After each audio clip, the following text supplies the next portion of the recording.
Everyone, and welcome to our webinar today. We're really thrilled to be here with all of you and to be presenting this with the Chronicle. So our topic today is around moments that matter and focusing in on how messages with students reveal and resolve retention risks. So your two presenters today are myself. I'm Josie Sutcliffe. I lead the marketing team here at Mongoose. I've been working in the technology space for my entire career, typically with companies that focus in on the learning, people, and education areas. And I'm really thrilled to be part of the Mongoose team, a company you're going to learn a little bit about during this webinar, which has just such an amazing mission around supporting students. And I am Dave Marshall. I am the founder and CEO at Mongoose.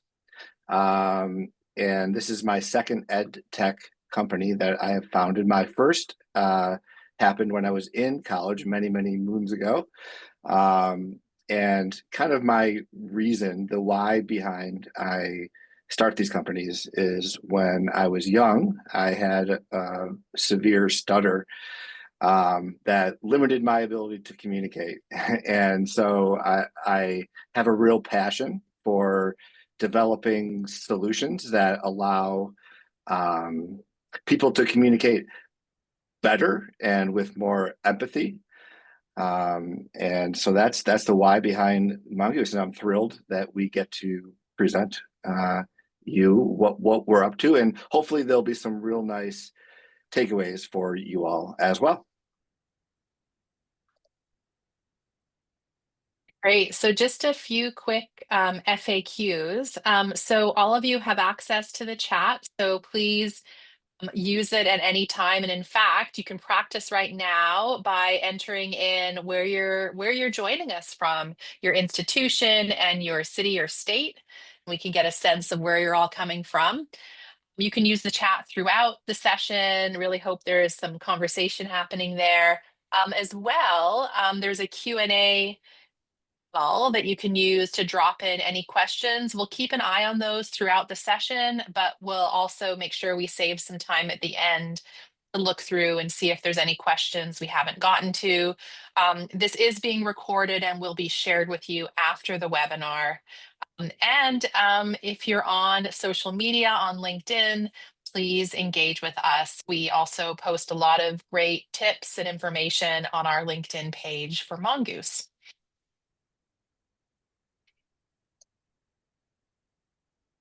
So the first thing we wanted to do, and thank you for entering all your locations. I'm scrolling through that. We have people from across the country, which is great to see. If you can all scan the Slido QR code that you see on the screen, or you can go to slido.com and enter that code manually. We're going to be using Slido throughout this webinar. And the first question is about what your role is as you at your institution, and just use however you would describe it. And I think we'll see the results coming in as you all get into Slido.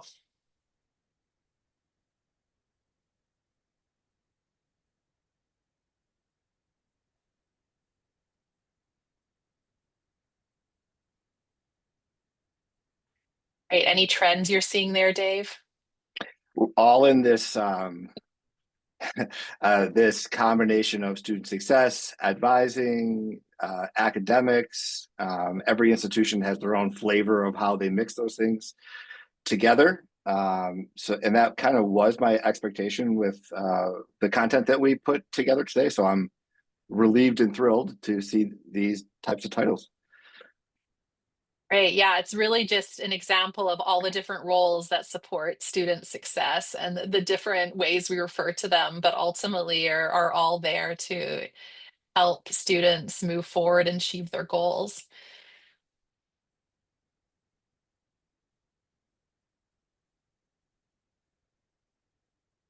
All right. So why don't we jump in and give you everyone a I just wanted sense. to call out Oh, magic sure. waver of wands is a role I Oh, didn't know.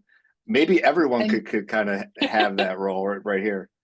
I missed Okay. that one, so I'm glad you pointed it out. I totally Yeah. missed that. All right. So our agenda today, we're going to start with 7 minutes or maybe less. We're going to have to time ourselves, giving you a little bit of context to avoid that kind of wait, what reaction if we were to dive directly into the rest of the content of this webinar. So we'll start with that, telling you a little bit more about Mongoose and what this idea of conversation intelligence is all about. Then we're going to, and I'm going to get Dave to click, talk about learnings that we've gained from the millions of conversations that happen on the Mongoose conversation intelligence platform. So this includes benchmarks, insights into what's working, what's not, best practices and that sort of thing that are garnered from analyzing all of this data in terms of student and other conversations that are happening. Then we're going to start shifting into how we and all this collective community can really support today's students, what the expectations and needs are. And we'll talk more about this when we get to it, but it's really that idea of the self-service capabilities we provide to students, and also the conversations that we have with them and how we have those conversations. Then we're going to dive into AI and talk about AI assistance, like what is around today, how you could be using it today, and what's coming in the very near future to really help um, all improve not only the effectiveness of how we engage students, but also the efficiency. And then finally, we'll wrap up, just share some links to some additional resources and spend some time on Q&A that we might have missed during the webinar. All right, let's do it. Let's go. So Seven we're going to minutes of start with our context. context. Let's go. All right, so Mongoose, as I mentioned, has a conversation intelligence platform. And the best way to think about this is it has really two main aspects. There's the conversation hub, which is where you would be doing text and WhatsApp messaging with your constituents, whether those are students, parents, alumni, donors, other various stakeholders. That's all done in the conversation hub, and it's around providing you with content and compliance tools, best practices, leveraging AI and automation to really make those conversations effective and efficient, and helping you to be on top of them and all the things you need to be doing there. The other side of the platform is the intelligence hub. And this is the piece that we're going to go a little bit more into because everyone is often not as clear on what we mean by intelligence hub, because it is a newer area where we're leveraging data and analytics to provide deep insights into what's going on with the conversations that are happening. So for example, information into not only the kind of key metrics like engagement rates and reply rates, but also into things like sentiment and emotion analysis. What are the topics that are trending?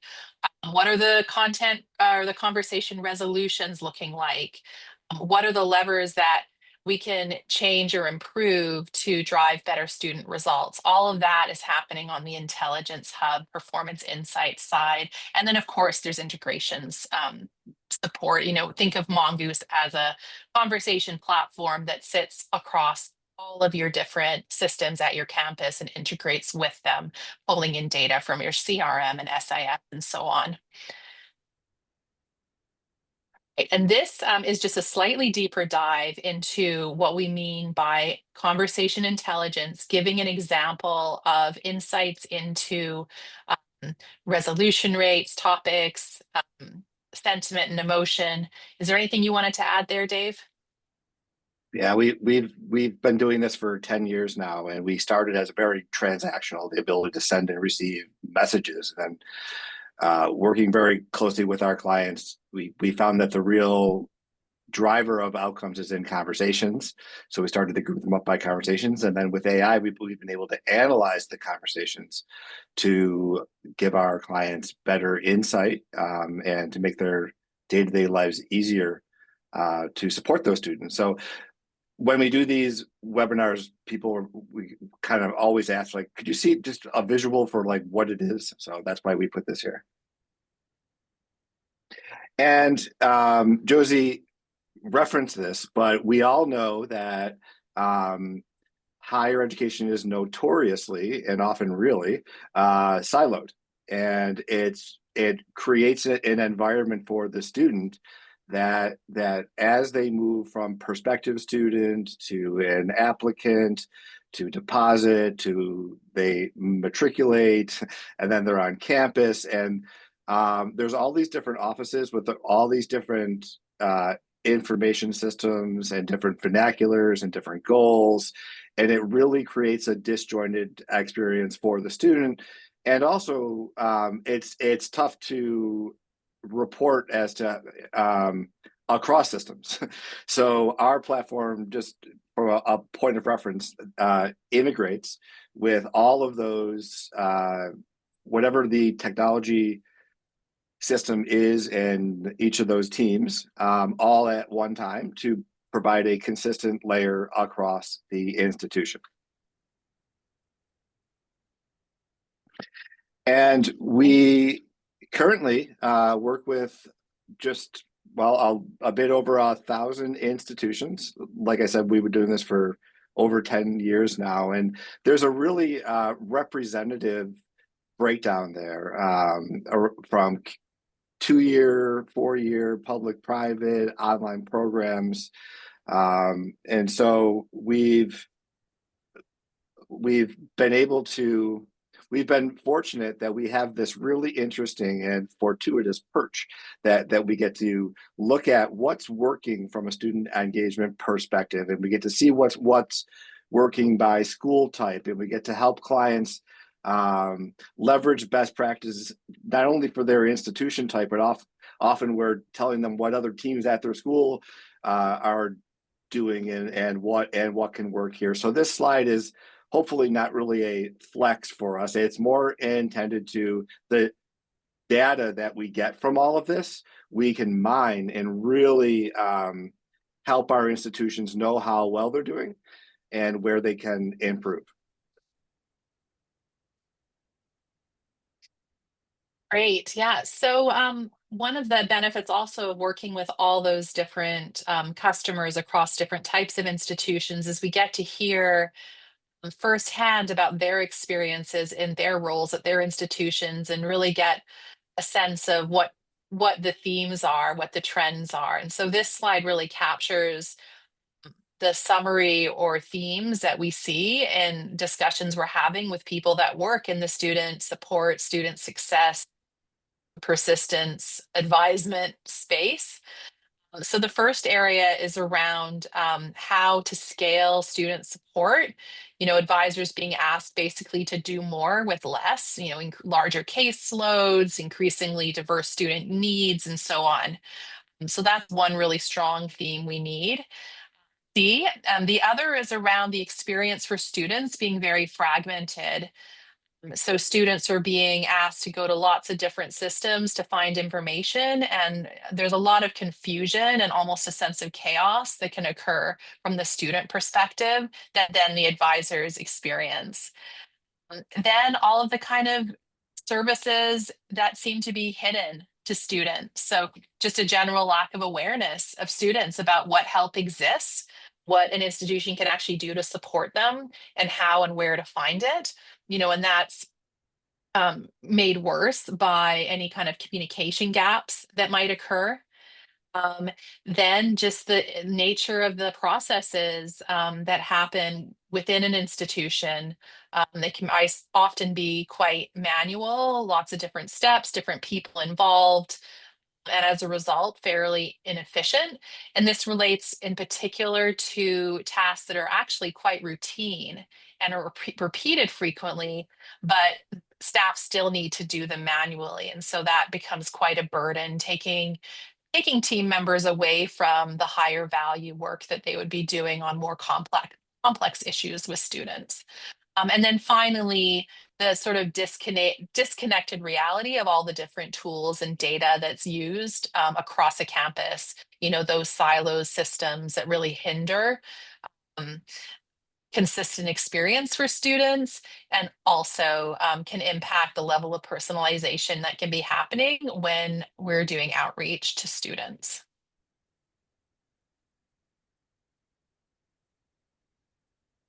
All right, so we've got another Slido here. So if you could all can return or to where you were before or scan the code, what challenges are you seeing on your campus I when it will say relates to this area?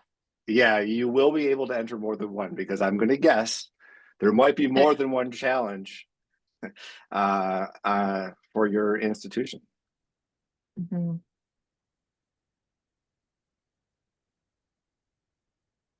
Mental health got really big really fast there. Yeah, math support. We're seeing that all across Mhm. our client base. Too many systems. We're hearing that like crazy. Imagine how the students feel. Too many systems, right? Mhm. Inclusivity, siloed mental health again, too many platforms. Staffing, I'm going to think that's turnover or budget. Gaining This also buy-in from has not higher ups. enough staff. Yep. I think students not doing work and abusive AI might be correlated. Hmm.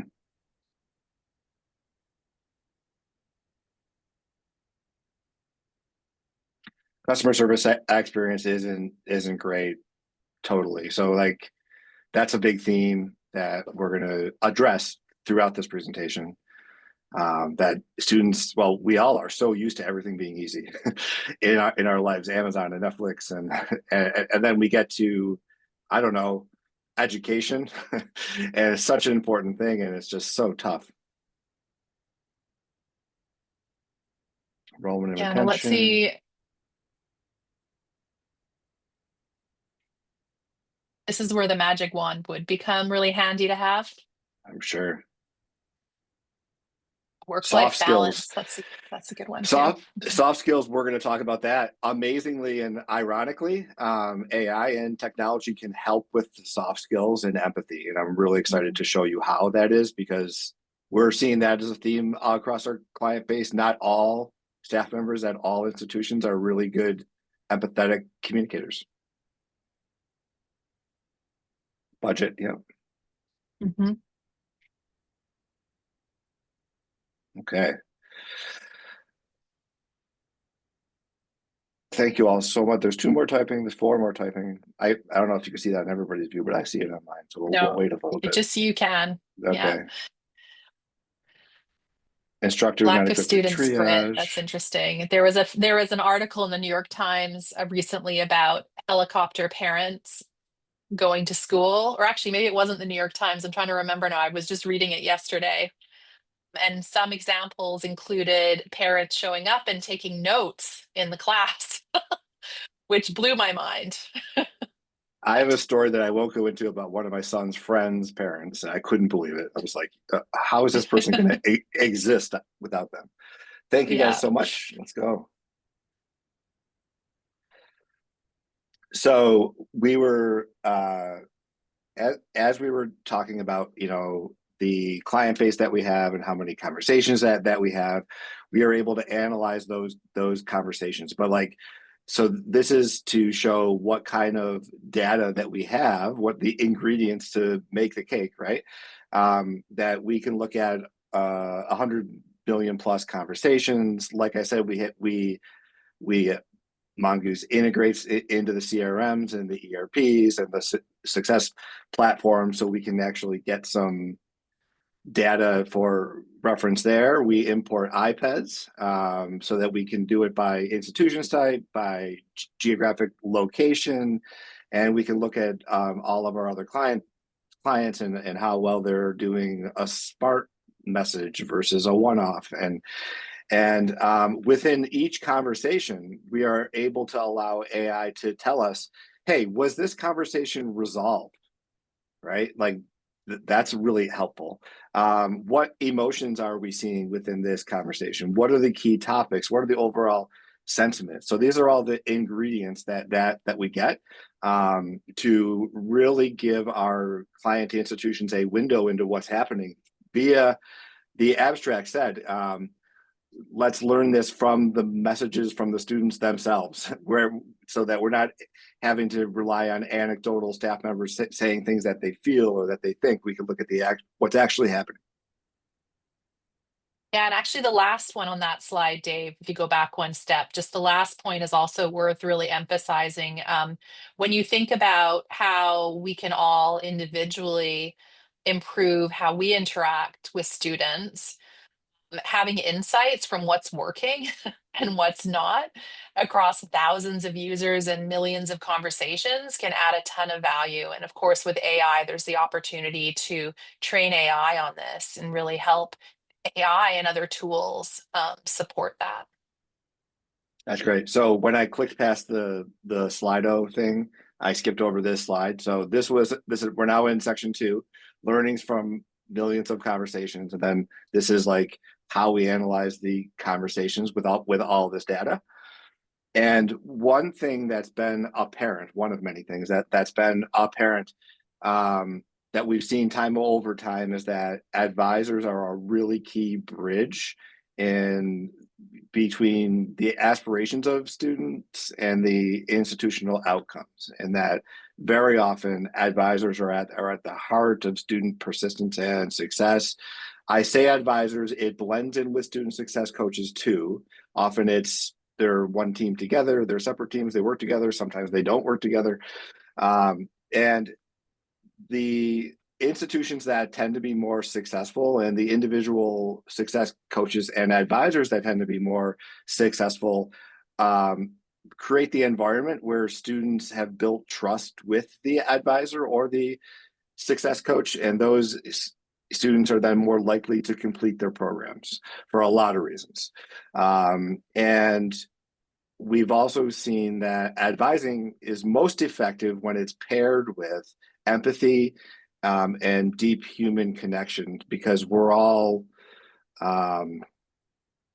loving and feeling animals, and it's not just transactional, right? And we saw that, one of the challenges was soft skills. Like, not everybody's great at that, but technology can help that too. All right, so we have another Slido here. There's the code again, or you can rescan the QR code. So what percent, this is a guess, so you're gonna have to guess here, what percent of the conversations in your work email over the last year are not resolved? And Dave, how would you define resolved for this?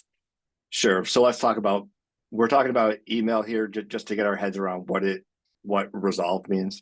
Um, so there was a probably an initial email, there was some follow-ups, and is that person left hanging?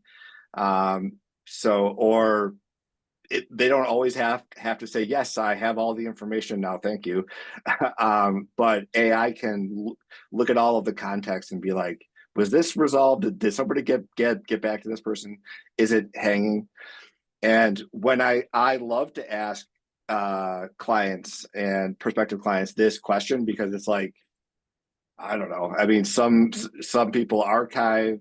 They keep. Well, I try to keep a conversation in my inbox until I know it's been resolved. I try to do that, and then I archive it. But if it's not relevant for me, I just archive it. But somebody else might not have gotten what they want. And it's such a black box that we don't have insight. It's kind of like we're throwing a dart. I don't know, 30%, 20%, 90%. And just think, and that's just one person, one staff member, you, and just think about this at scale. How many conversations are resolved with all of your students when they sent, whether it was a text, whether it was an email, they filled out a form. How many of them are still open issues? It's scary, really, and it's also an opportunity. I just wanted to say I am like really impressed with the 1% people, and I am sending love to the 98% people because that pain is real and I can relate.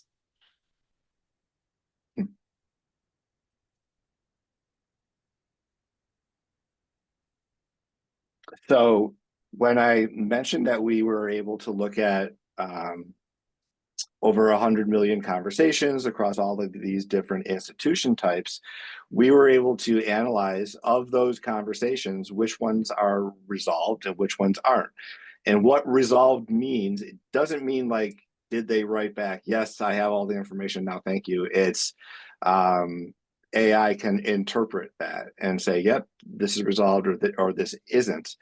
And the vast majority of topics for unresolved conversations were around technical issues and account access. Later in the presentation, we're going to be talking about student self-service and conversations, and often it's both, because they're trying to do the self-service thing and they don't know if they did it right, or they're getting stuck, or there's a hold that they didn't know.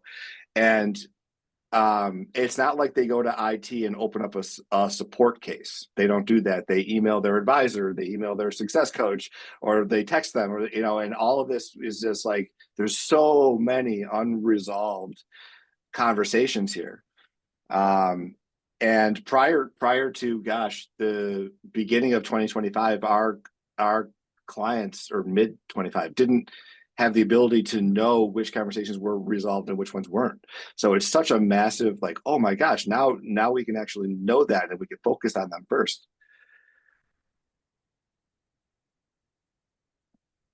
So the best practices that we found based on analyzing all of those conversations, I'm going to pick out one or two, and on the next slide there's a QR code for you to download the whole report. It's rather large, okay, but keep it concise is my top here.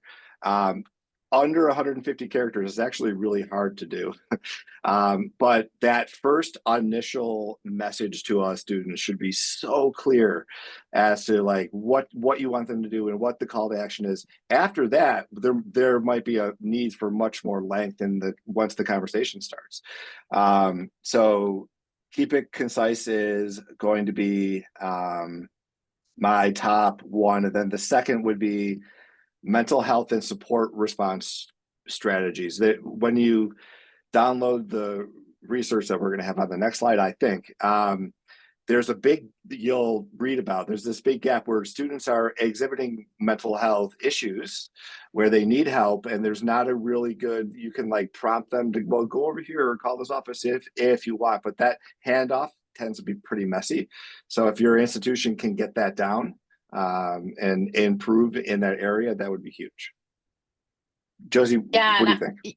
yeah, I mean, I agree with those two pop up as top ones for me as well. And I just wanted to say, just to be really clear, like when we're talking about messages here, we're talking largely about the messages you would send via text or chat or through WhatsApp. So one I wanted to highlight, which we are going to talk more about in a moment, is to focus on conversations, not just notifications, because I think often when institutions first start using text, for example, to communicate with students, it's used to kind of notify students, like, you know, show up at the event at this time, register here by this date. And that is definitely useful, but having a conversation through that same mode of communication is so much more impactful. The outcome, you can see the engagement is 7.5 times higher, and we're going to dive into this deeper. So, well, that's all I'll say for now. The other one, which I think I just wanted to say before we jump on, Dave, is around turning neutral conversations into positive ones. And that sounds like, okay, well, how do I do that? You know, and that's part of that thinking about understanding the sentiment of messages, responding quickly, not accidentally ghosting students, using empathetic language when you're communicating, and really training the team that is communicating with students to focus on the students' concerns and use this kind of language and approach, because you really want to have that positive experience for students. You can move on now. Like Dave said, all of this information and a lot more is in this benchmark report that we put out earlier this year, based on millions and millions of conversations that happened in the last academic year across hundreds of institutions. So just scan the code and you can grab a copy of that. And everybody will be getting a copy of the presentation too, and we have to keep moving on time. So this won't be your last opportunity to scan that. So next section is self-service and conversations. And what we've seen with our clients is that often there are self-service options for students, which is excellent because they want to be efficient. They don't always need to talk to a human. And I actually put a little, there we go, arrow for the end. It's not like which one should we do, it's both. We want to give them hopefully really good self-service options, but often it's the conversations that are required once the self-service breaks down. Well, I tried to do it with the thing and it wouldn't work. Or you start with a conversation and you point them to the self-service, and there's a lot of back and forth there.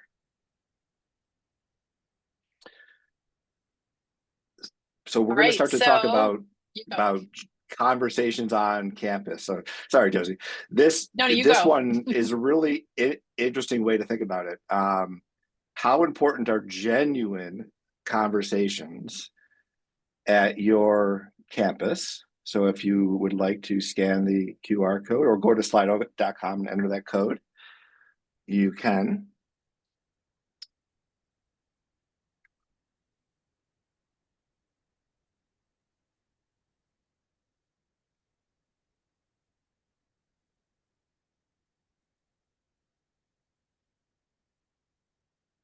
Someone asked what scale should we use? So I think it's qualitative. We're looking for qualitative feedback. So kind of like what you see popping up there, extremely, very important, the foundation, critical, insanely. Yeah. There's definitely a strong theme here. High importance. Yep. And those are happening across campus. It depends on the institution type. And community colleges, the professors are so critical and have so many genuine conversations, and very important but rarer than they should be. They create trust for sure. Small schools, essential because we're small, and like that's how many smaller institutions, the value proposition is we'll give you personal attention. That's for larger schools. Large schools want to feel small for students. We want the student to feel like they're not a number there. So how do you scale that? There's so many conversations that happen across campus, and they're critical, and the information within them is critical too.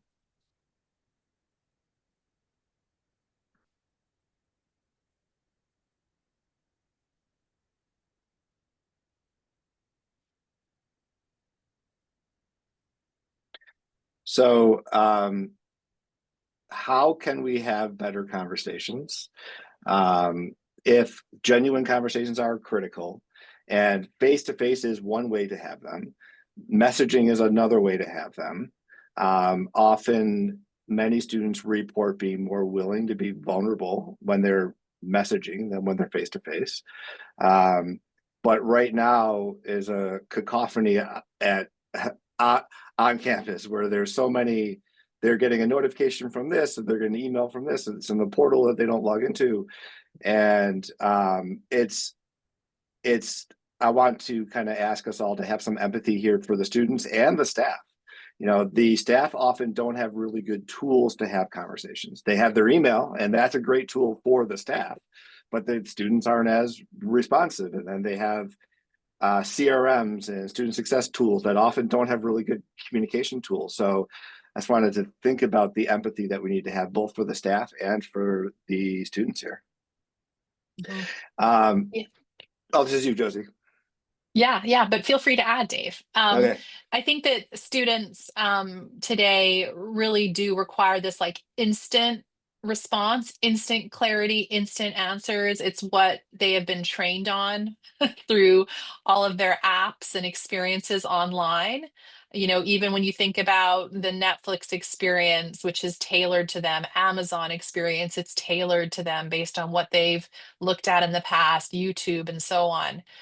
So that sense of quick, clear answers, personalized experience, 24/7 access and responsiveness. And then we're going to talk more about this last bullet point in a moment, which is text video apps, not email. Did you want to add anything, Dave? I think this isn't just students, like I said earlier, it's Mhm. everybody, and it's just increasing the contrast between what we're used to in everyday life compared to what many experience within higher ed. Yeah. And this next slide dives into that last bullet point. So this is a report from late 2024. So I'm going to keep my eye peeled. And I think it came out in December. So I'm going to be looking for the 2025 one in December. But it basically looks at the average screen time for Gen Zs in 2024. And I can tell you I'm really interested in what is going to happen with this. I don't think we're going to see suddenly email pop up there, and you'll note that the email app isn't even listed. I can tell you when I email my daughter who's in first year university, I have to also message her and tell her to check her email because she never goes in there. So that is really the point. You know, students are across all of these different apps. It's where they get their information, it's where they message and communicate with each other. And so it's so critical for institutions to also be showing up, at least in their messages, if not in some of these other apps.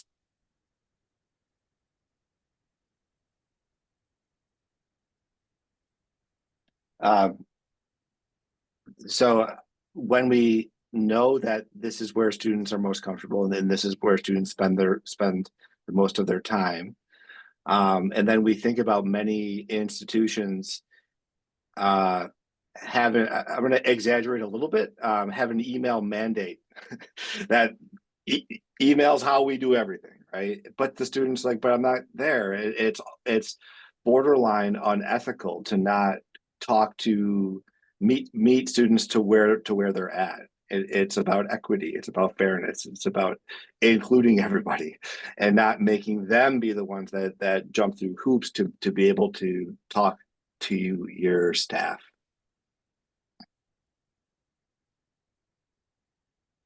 Yeah, they're in the chat. This Instagram has the messages app, and we flip flop those icons.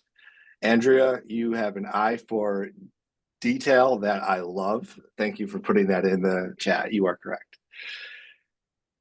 And Instagram is the two, but we just have the icons wrong. So, an example of a conversation. This is from one of our clients. We changed some of the personal information, but it's just a good sample for what can happen in a text. This one was by text conversation between a staff member and a student, and the student writes to the staff member, "Hey, I hope you're doing well. We met a couple weeks ago. We talked about my classes and stuff." And he's writing in regards to his mental health has been really bad, really struggling with school. It's been a rough couple weeks. Really concerned about my math class. Not a surprise there either. And he's scared that he's not going to be able to pass. It's been super hard to even go to class. I was wondering if there's anything that we could do. Please know what, and thanks for your help. And the staff member says, thanks for your text. I'm so sorry to hear that you're struggling. We're here to help. She's good to that. She writes, want to make sure that you're okay with your mental health. Please, here are your options to get mental health support. I'm not going to read everything, but she goes through the logistics about if you drop the class or what can happen, and the student gets back. So this was actually like a 20 to 25 back and forth. conversation here. So I just kind of took the highlights here, and that it ends up with this staff member saying, "Hey, are you on campus right now? You can actually just come in and chat with me in person." And the student's like, "Really? I can come do that, and that would be fine." And she says, "Yeah." And the what why I chose this one is that emotion there. That this is a student that was, I don't know if at the breaking point might be reading into it a little bit, but the appreciation and the relief. Oh, thank you so much. I truly appreciate it so much. And that was just because they could meet that person. So it's really powerful to offer these open up these lines of communication. If that student only had an email, that they might be able to find an email address and maybe draft an email on their phone, which probably isn't going to happen at all. They're left, I don't know, dropping out. Who knows? And this happens hundreds of thousands of times, over and over and over again. So it's really meeting students where they're at, in the medium, that in the channel that they're comfortable with. Great. So the other thing that I think is really important, we touched on this earlier, is this idea of broadcast notifications, the kind of one-way notifications you might do versus two-way messaging or conversations. So let me explain a little bit more about what we mean by that. So a notification, think of it as a one-way text message, for example, that you send to students, and it might be like reminding them of an event or to complete their registration and that sort of thing. Whereas a conversation is a two-way communication. The way we actually measure a single conversation at Mongoose is that if, let's say that I'm an advisor and I have a conversation via text with a student, the student and I might go back and forth 2 times or 3 times or 20 times. That's one conversation. If there's a gap of 3 days where no text messaging happens again between me and that student, and then we restart our text messaging, that's a second conversation. When you have those two-way exchanges where you're not just sending out a kind of a e-blast type message, a broadcast message, the results go up amazingly. So you can see here, this is based on all of the millions of conversations data that we have in our system and the analysis we did. If you were sending a notification impact to complete registration, the good news is the registration completion will be 7 times higher than if you didn't bother to send any message. However, if you actually engage the students in a conversation, so you word the message in order to actually get a conversation going, that registration completion is 34 times higher than if you didn't send any message. And then you can It's see the wild. rest of the number. It is crazy, crazy wild, and very good. That if you put the energy into engaging students and having the two-way conversations, you can get these types of impacts. So similarly, like on campus registration events, if you just do like a blast to the students to show up, you will improve your registration 9 times. But if you have a bit of a conversation going, that will be 45 times. And so just the impact you can have by enabling those conversations is It's huge. incredible. hmm We're a so little we're here's running a we're little right. Yeah, bit tight on time, so I'm gonna go we'll through pick this up the rather quickly. pace. I think I've given you examples of notifications and broadcasts versus two-way conversations. The key thing here is just avoid ghosting by mistake. If you are going to send a one-way message, be clear that it's a one-way message. To have a conversation, you want to personalize it. Great. Right? So avoid the notifications and instead focus on the two-way conversations. So here are some best practices to really get that engagement and two-way conversation happening. You want to treat students as individual human beings. Customize the content to them. You want to really think about how they want to be engaged with on their terms. Think about your opt-in strategies for who you're actually able to communicate with. There's a big compliance aspect to messaging.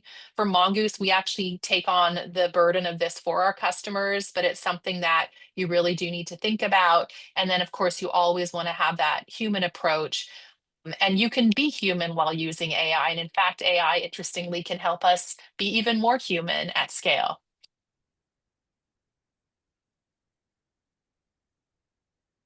Right. Some other best practices is you want to make sure that you're a real person with a name that's sending the message and not some kind of anonymous, anonymous sender.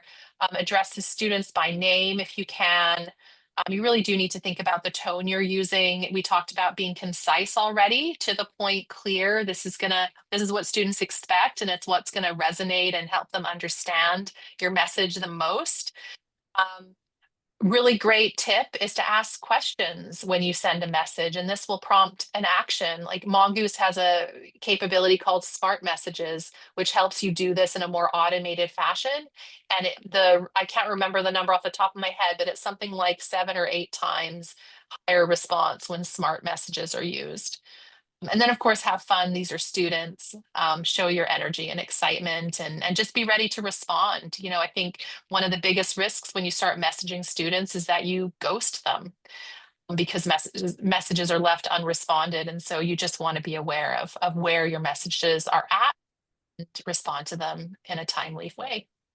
Yeah, if you ghost a student, like how much do we work to make sure everyone feels like they belong and they matter, and then we don't get back to them? It's just so counterproductive there. Mhm. Let me go past that. So as humans, we have the ability to kind of look for those soft skills here, right? And this is a student that probably needs to drop their class, and the sentiment is negative. They're in distress. Some more empathetic humans might note that, and can react to it. There's ways that technology can help you do that too, which we'll talk about in a little bit when we talk about how AI is helping and truly helping. The other thing to think about is the metrics you're using when you're using messaging with students. So you don't want to just focus on what could be considered a little bit vanity metrics. So like the open and click rates and the send volumes. These ones are easier to track. But what do they really tell you? What insights are they really giving you that will help you improve what you're doing? So you instead want to add on and make sure that you're thinking more about deeper conversation metrics and analytics that are tied to the outcomes that you're trying to drive. And there's some examples of this on the next slide. If you can click forward, Dave. So tactical, I've covered that already. Strategic, you can think of this as, what is the sentiment of the conversations? What topics are resolved or unresolved? What are the emotions students are feeling in the messages they're sending back to you? And really understanding the relationship between the conversations you're having with the whatever your key metrics are, whether they're retention or persistence or giving rates and so on. So going into our last section before we link to the resources, and we might be tight on time for Q&A. AI assistance now and in the future. Like I said at the start of this webinar, I've been in ed tech my entire professional life. I started my first ed tech company when I was in school. Right now is the most transformational opportunity for higher education that I've ever been a part of, and it's because of AI. And I want to share with you why. And when I say AI, it's not having a student help write his paper. Okay, this is AI from an understanding perspective as a tool. So AI has matured and continues to rather rapidly.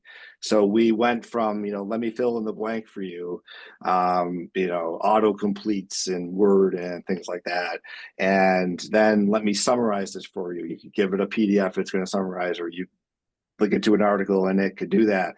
And more recently is let me research this for you. Wow, that's amazing that you can actually do all of that. And where it's going now is let me actually do this for you.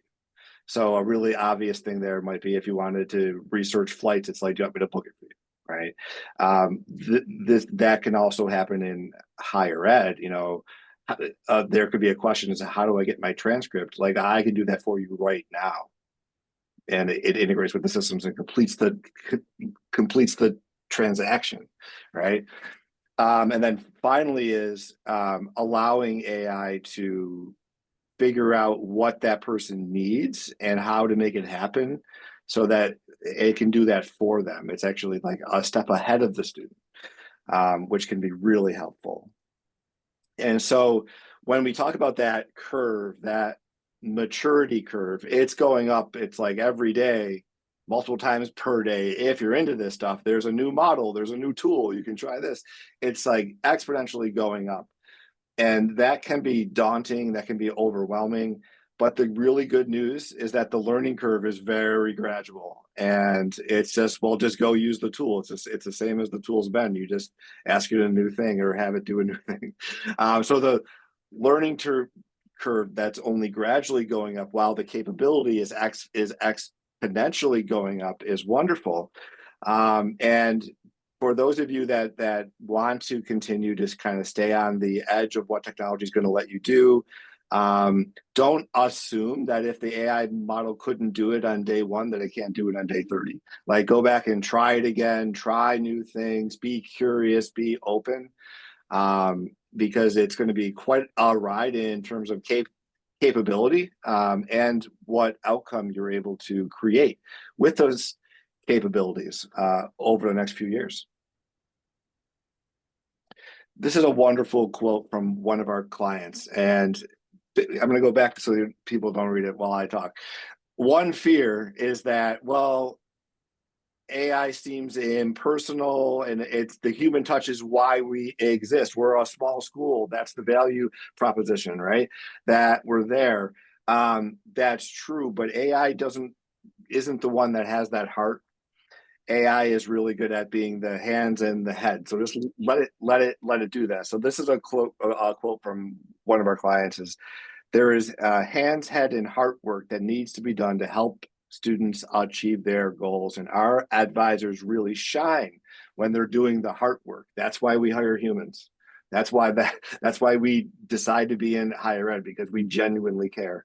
AI can reduce the time advisors or any staff spends on the hands and the head work to allow them to spend more time on the heart work, which is so beautiful because the heart work is what can't scale, right? And that is where the human touch needs to come in. And that this is ultimately making their work for this institution, for their advisors, more enjoyable and leads to better student outcomes.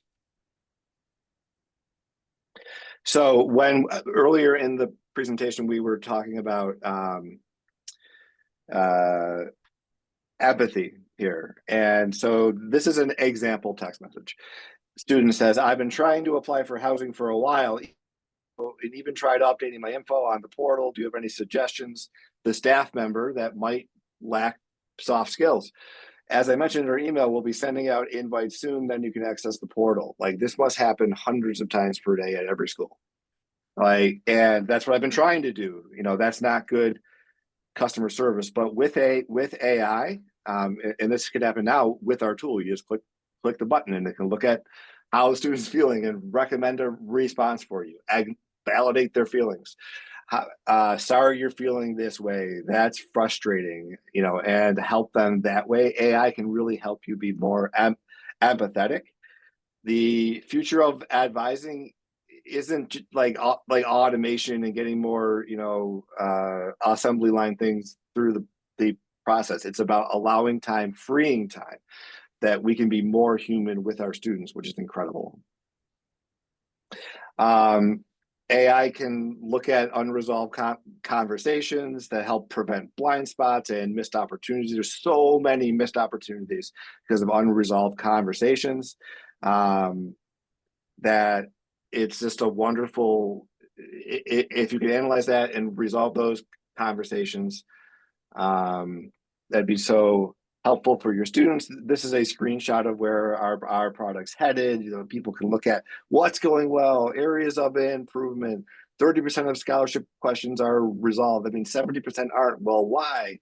So there's so many, and I'm rushing here. I'd love to spend the whole time on these slides, but we're coming up on time here. And what's coming next is, and there's a little bit of this now, there's an AI agent that can actually do things for you, a student check-in agent. And what is an agent? It understands instructions in plain language. The student can say, schedule me some time with my advisor. It decides what actions need to happen. It can take action. It can integrate with third-party systems. This is coming. It's here now a little bit.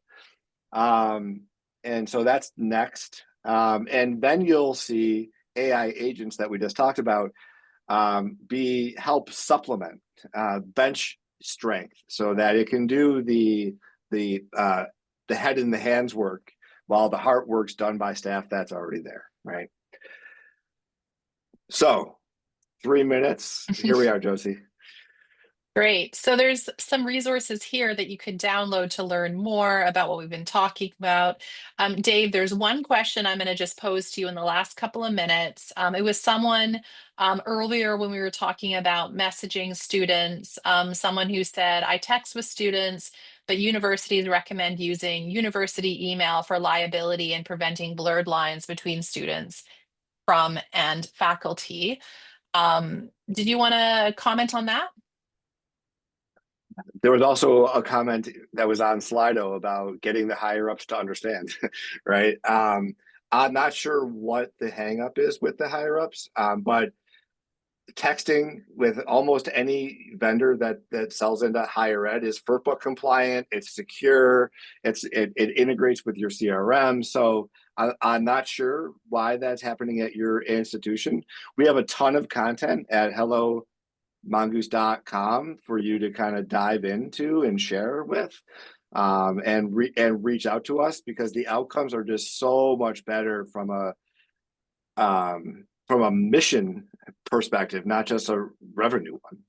That I really hope that your institution can change their tune and adopt a more open policy for communication. Yeah, and I know that what some of our customers have told me is that they will still do the required email for liability purposes, but they'll text about it too. So the engagement Text is actually can be happening with the great. student through texting, but they're pointing to the email, much like I do with my daughter when I have to send her something through I email.